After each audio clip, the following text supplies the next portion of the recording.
Une petite capsule sur l'amour, surtout l'amour inconditionnel. On le connaît sur Terre, pour les parents. On a vu dans les yeux de nos enfants cette espèce d'amour inconditionnel qui fait que même si on est moche, des cernes, une crotte au nez et de la bave, nos gosses nous aiment. Voilà, ça ne dure pas toute la vie non plus, hein, parce qu'après il y a l'adolescence, où là c'est encore autre chose.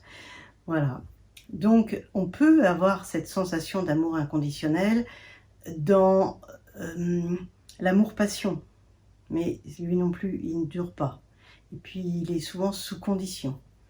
Même si les premiers temps, il n'y a pas de condition, on s'aime trop et donc c'est juste parfaitement bien. Mais ça ne dure pas. On peut être en amour avec nos compagnons à quatre pattes, c'est-à-dire à quatre pattes, pas en position de soumission, hein. À quatre pattes, c'est compagnons de quatre pattes, c'est-à-dire nos chats, nos chiens. Et on a dans leur regard cet amour-là. Bon, vous allez me dire, pas tout à fait pareil qu'avec un enfant, ça c'est sûr.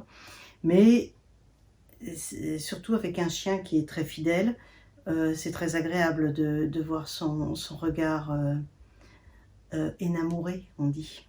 Et puis les chats, c'est pareil, sauf que les chats ont cette qualité, pour moi, qui est une qualité d'être quand même indépendant et moins pot de colle qu'un chien. Bon, peut-être moins fidèle, mais bon.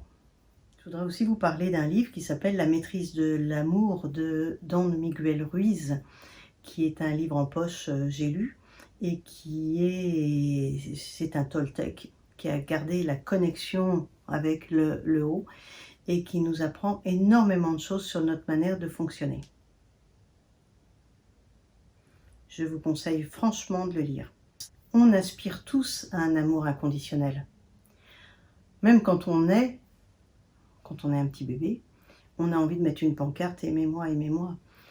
C'est important parce que je pense que les enfants viennent d'un autre monde où il y avait probablement plus d'amour. Et donc on est tous, en tant qu'enfants puis adultes, très frustrés et très en manque.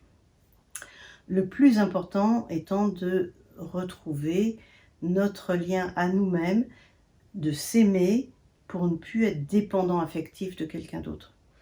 C'est pas seulement de ne pas être dépendant, mais c'est tellement fort et puissant quand on commence à s'aimer, on est capable alors d'aimer les autres. Et quand on s'aime vraiment et qu'on se respecte, parce qu'on s'aime bien, mais de là à se respecter, quand on se respecte et qu'on s'aime, à ce moment-là, l'amour va venir à nous.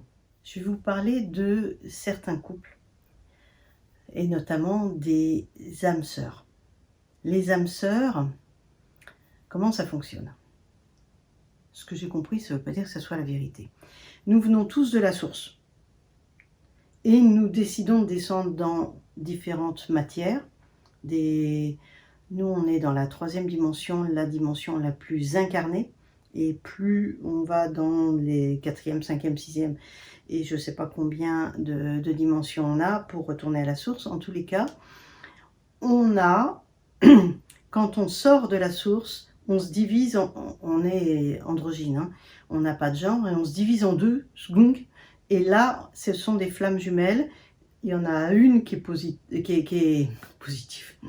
Il y en a une qui est masculine et l'autre féminine.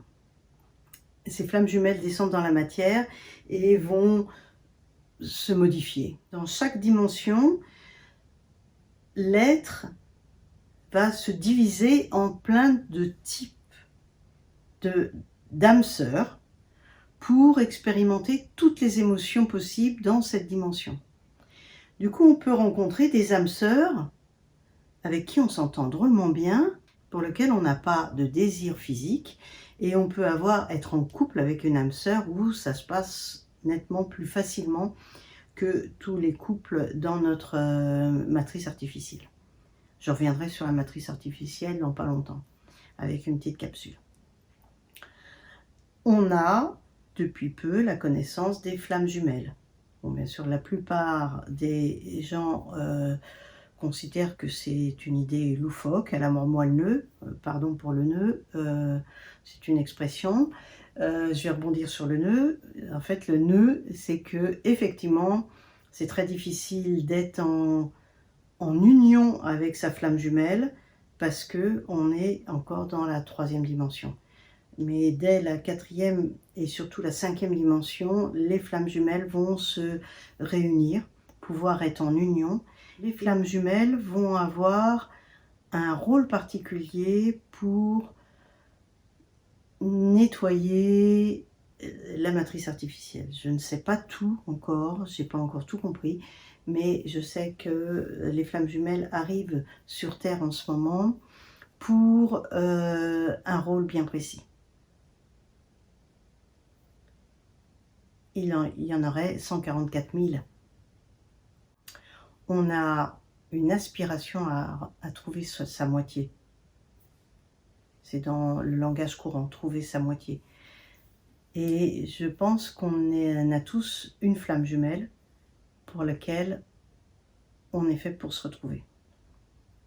Dans les autres dimensions, il semblerait, puisque j'y suis pas allée et je peux pas vous dire, il semblerait que là on rencontre notre flamme jumelle et c'est un peu comme les oiseaux qui sont tout le temps ensemble, les inséparables, on serait inséparables.